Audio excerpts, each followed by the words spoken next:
Książ, no. Książ, brzmi w Szczecinie czy przy Szczecinie? Okay.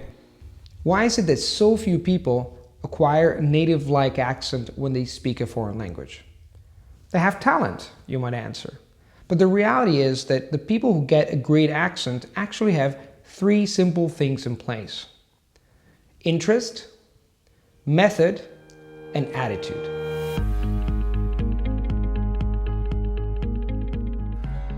Imagine building your sound patterns in a foreign language like tying a knot. The more you develop these patterns, the tighter the knot, and the more difficult it is to undo the knot down the line. That's the reason why you have to build the right phonetic patterns from the very beginning. And the people who acquire a great accent actually take interest and start applying this principle from the very beginning. It does make a huge difference down the line.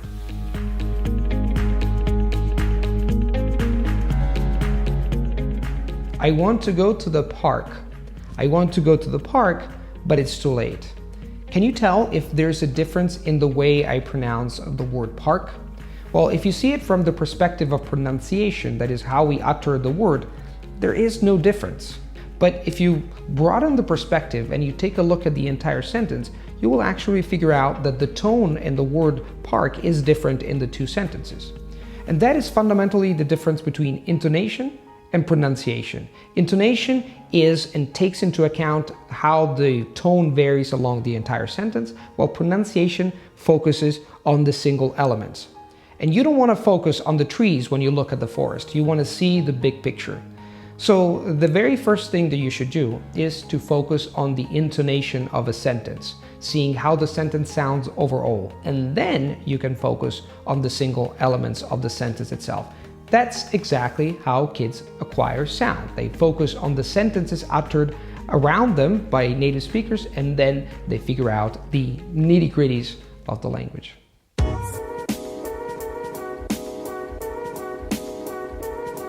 So now you know that you have to focus on intonation. How do you actually do that? Well, the very first step in this direction is extremely simple. Make sure that you have a piece of paper and you have audio in the target language, and you read a text while you listen to it.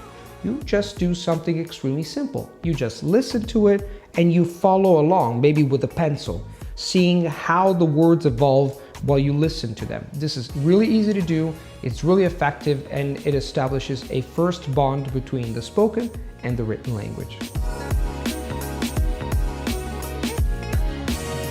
So which tools do you have at your disposal to make this happen in practice? And the tools are just here. I have a piece of paper and a pencil with me, and all you have to do is actually to follow along when you listen to the audio and mark graphically where the intonation or the tone goes up or goes down in certain parts of the sentence.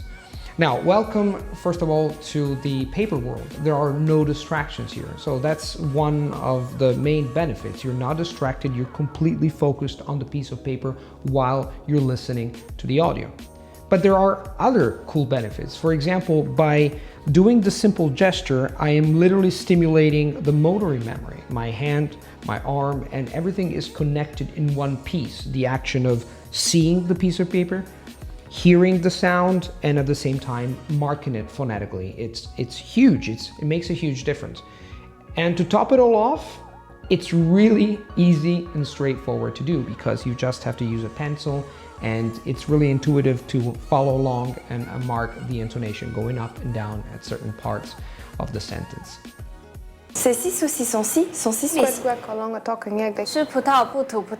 Okay, now you have analyzed your text, you've listened to it while you were reading it, and you've marked things phonetically. But there's no input without output. There is no hearing without producing. So the next step is actually to speak. And by speaking, I mean to read the text out loud. Now, you can do this in many ways, but there are some ways which are more efficient than others. What you don't want to do is to just follow along and try to imitate the text. What you want to do instead is to try to deeply understand the meaning and the sound and the relationship between the two of them, and then reproduce it. One great way of doing this is to read the text at a certain rhythm. Not too fast, not too slow, but at a specific rhythm which allows you to develop both articulation and intonation. Okay, so for example, let me take this book and let me open it at a random page. And this is how a person would read normally. But the truth is that I've never wanted him to kiss me, not in the way you're supposed to want these things. I mean, he was gorgeous. I was attracted to him. If you want to read this at the rhythm I'm suggesting, you would read it like this. But the truth is that I had never wanted him to kiss me, not in the way you're supposed to want these things.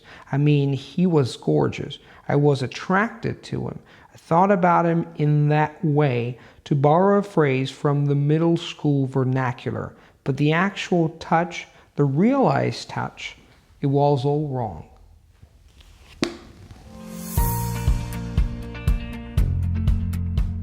Listening while reading the text out loud, marking the text, these are all valuable activities, but there are many others. You can just listen to the language in the form of a podcast or the radio itself, or you can watch a YouTube video, or you can watch television with subtitles, movies with subtitles. What you have to do is to interleave your activities in order to give novelty and variety to your phonetic recipe. And look up the word interleaving. Interleaving is proven to work as a technique where you're using multiple angles of attack to develop a certain skill, and obviously it works in this field as well. So make sure that if you want to develop great pronunciation, you should tackle a number of different and interesting things.